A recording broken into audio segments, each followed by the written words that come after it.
25th. Kunti na lang. Thank you Lord. Sa ating Misty Samax ito. Hilo na. Pero ano pa yan? May mga talbos pa yung bago. So tapos real talk tayo. Rough days in farming. So there are rough days in farming. Real talk. So hard days and rough days in farming. So again, this is real talk dito sa farming. So dito grabe na to. Streams. Pero may mga bagong talbos yan. Lumalabas.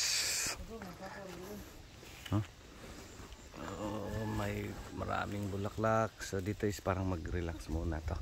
So yung harvest konti-konti muna. Ayan, itim na itim. Itim na itim. Pero ganito yan. Wala na dito. Tapos sasanga yan. Let's see. Bagong sanga. Dito sa grabe. Grabe naka. Ayan. Pero may pang ilan-ilan pa. For survival while wala pa tayong tanim. So target natin magtanim is end of this month. So again, real talk, there are rough days in farming. Meron talaga. So ano ba yung dapat mong gawin during rough days? O yung bang parang kahit anong gawin mo wala talaga, of course dami nating experience, so dito nga dating tanim natin dito is grabe, so lugi tayo ng 300 plus thousand dito, so yan yung grabe. Meron pa bang grabe? Mas grabe pa, of course. Again, way back Odette, when Odette strike dito sa area natin last, ano ba yun, 2021. Mas grabe yun, dahil ano yun, yan yung pinaka first nating tanim na ampalaya na umabot lang ng 45 days ay patay na. So yan yung masaklap. Odette, ano pa ba? Dami nating rough days na napagdaanan. Pero again, palagi ko ring inuulit na it's not the end of the world. So that's normal dito sa pagpa-farming. Minsan okay, minsan hindi. May times din na madalas na hindi. Madalas okay. Pero again, yung rough times or rough days dito sa pagpa-farming ay talagang normal lang. Kasi di mo alam. Kasi dito sa farming, di mo alam anong results. Maski gaano ka pa kagaling, gaano ka pa ka-expert. Kasi yung kalaban mo is yung panahon talaga.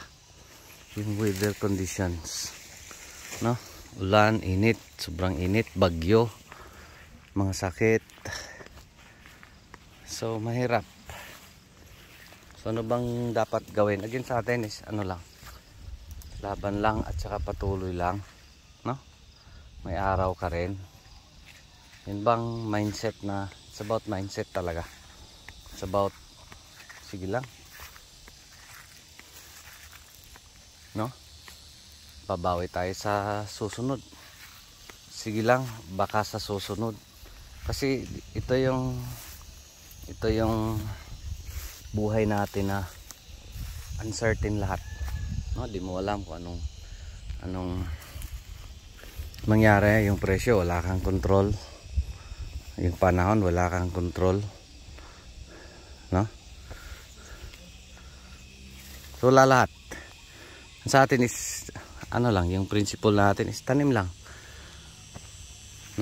Tapos if you're, yun bang yung experiences mo ay pangit o ano ba, may mali, so you have to learn the lessons, no? You have to learn the lessons ng times na mga yon, no? Hindi yun bang pag nagpi-fail wala na, no? Kasi again, ulitin natin, shoutout sa ating mga mentors, kay Agaw Pino, no? Kay Farmer Montejo, Agaw Kenneth, no? Kay Sir Alex Ibero, kay Sir Michael Chu ng Midsalip, Zamboanga del Sur, no? Kay Sir Ricardo Talban, no? Dito kay Edward Manirinrin, Negalo, Agaw Alpe, Agaw Tuper, no? Sir Cha the Farmer, mga kaibigan natin, no? Insakto TV ng Canlaon, marami tayong mga nakukuhang aral, no? Dito sa ating pagtatanim, lalo na nung times, kasi sa akin parang ano lang yung failures,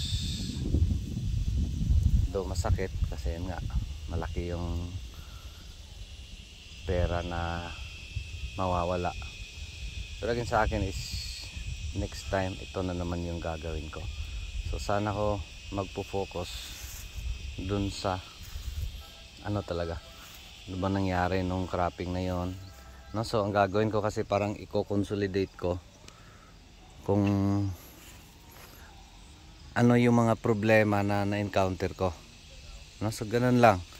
Tapos ano yan may yun bang maggawa ko ng notes, no? Per cropping, ito yung problema na na-encounter ko, no?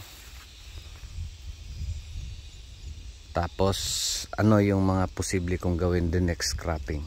So yun bang ano lang, if you are into yun bang mga Japanese principles about management, no? Yun bang continuous improvement, yung kaizen, laking tulong yun. Do not stick kung anong meron ka. You have to improve your process, you have to improve your system, yung mga procedures mo, yung mga ginagawa mo, no? Dapat i-improve mo from now and then. Tapos ano ka, yun bang mag-adjust ka sa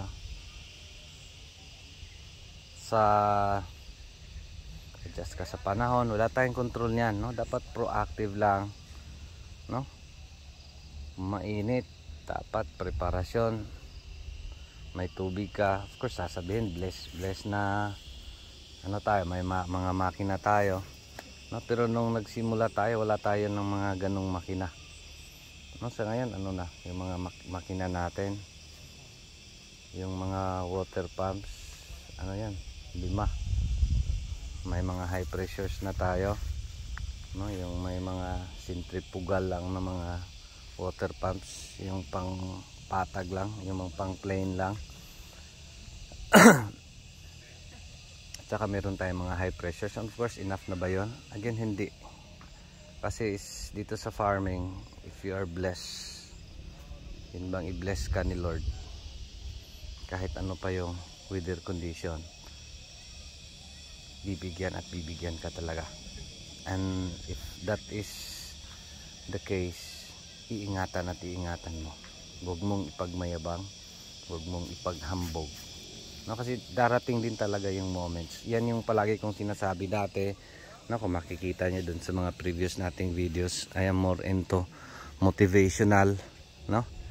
Never tayo naghambog. What for? Sino ba yung hahambugan natin? So, sino ba yung lulukuhin natin? Yung sarili lang natin, no? Sasabihin mo na galing mo, ang galing ko, pero still talo ka. Yun bang ganon? Kasi dito sa farming ano lang tsamba.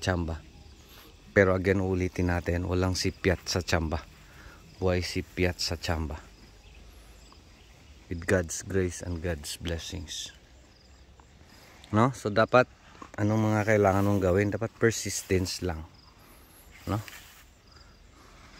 Normal lang magka-problema. Normal lang mag-fail. No? Pero ang hindi normal is yung mag-give up ka. Ganun lang talaga. Of course, again sa atin is si Lord ang bahala. Pero dami nating mga ginagawa. Marami tayong mga adjustments. No? So dito again, ulitin natin. May mga bagong talbos sila. No? Kaya kung, I don't know kung makita nyo ba ng malayuan. Maraming mga bulaklak. Lahat. Ha? Again, medyo may edad na. No? So, umagalaw pa. So, dito kasi sa Ampalaya,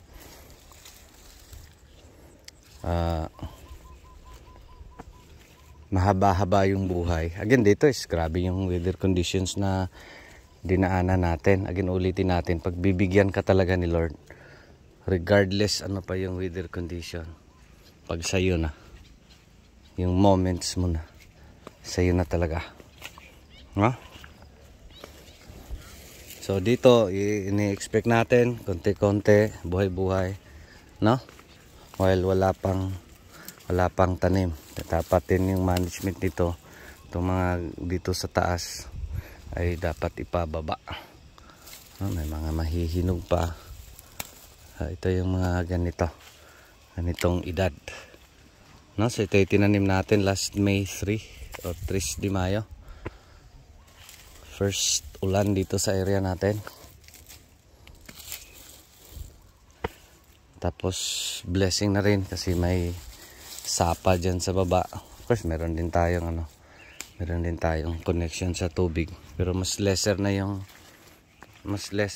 ano natin dito. Expenses sa tubig. No? So malaki natin dito is yung krudo at saka gasolina.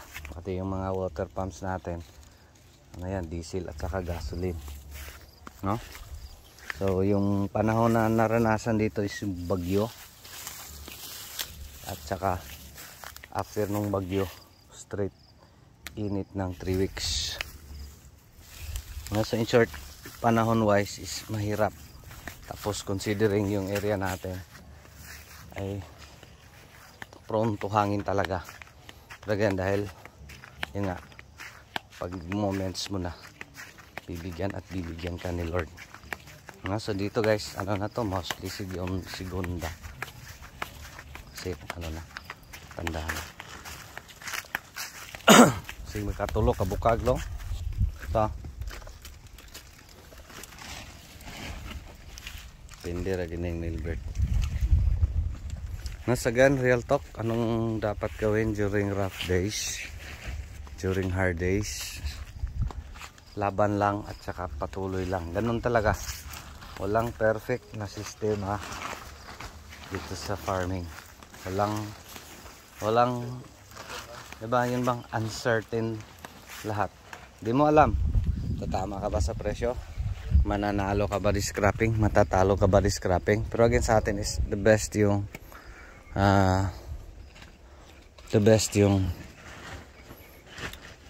yun bang proactive lang, tanim ka lang ng tanim. Kasi again uulitin natin, with God's grace and God's blessings, darating din yung tsamba mo, darating din yung moments mo. Mag-antay ka lang, tapos pag andyan na yung moments mo, iingatan mo, no? Kasi mangyari based sa mga nakikita natin, dumarating na sana yung moments nila, pero sobra naman yung hambog, kaya binawi ni Lord yung blessings nila, no? Yung mga ganon, I don't know, iba-iba naman tayo ng beliefs, iba-iba naman tayo ng paniniwala. Pero again sa atin is what for? Bakit ba? Kailangan pa nating maghambog. Sino ba yung pinaghahambugan natin? Diba yung mga kapwa farmers lang natin? So what for? So sa akin is ano lang.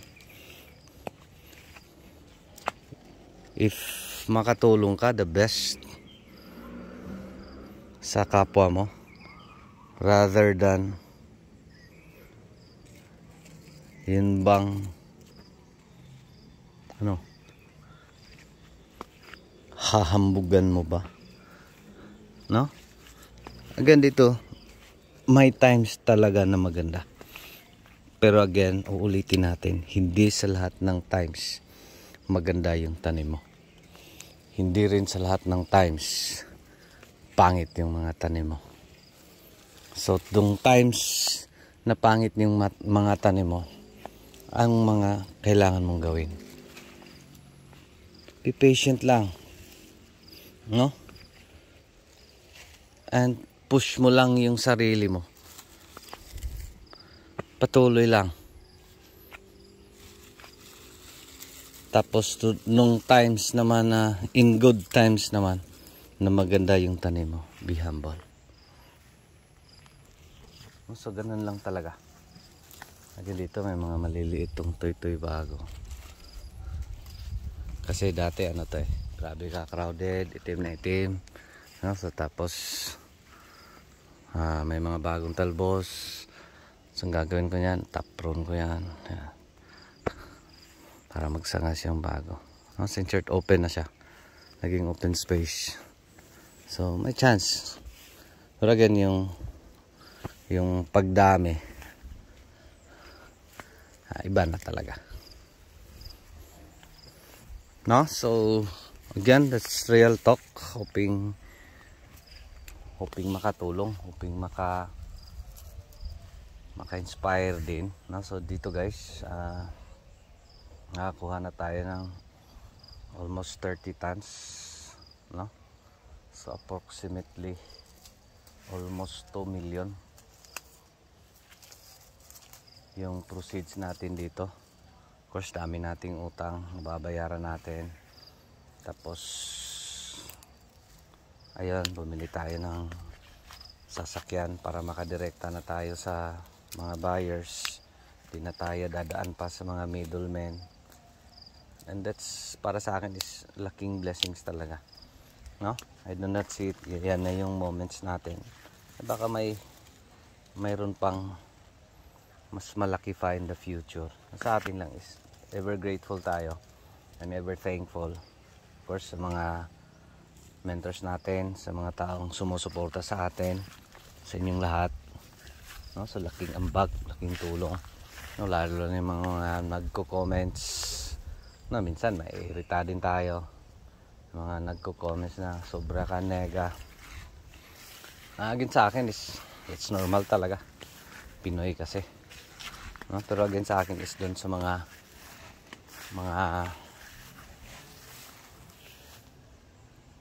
kapwa natin na matitino. Patuloy lang talaga. May good times at bad times talaga dito. Sa atin lang is paano mo labanan yung mga times na yon. Tapos yung times na meron ka na rin yung dapat mong gawin. No, silang guys. Maraming salamat. Ayan ay Tuesday blessings 25th. Ito yung pinakakunti. Pero again, tanda na. Tapos madalas na yung ulan sa area. So at least meron pa pang survive. No? Pang maintenance, pang chicks ni Milbert. At least pang buhay-buhay. Mas yun lang, maraming salamat. Ito pa rin si Jupilo Farmer, anak ni Matoy, ang farmer nga gwapo, suhito, may kahibalo, panagsaba. Kay manoon pa ko. Maraming salamat. And God bless. Thank you Lord. Asin guys. Bohol Lirio. God bless everyone. Thank you Lord.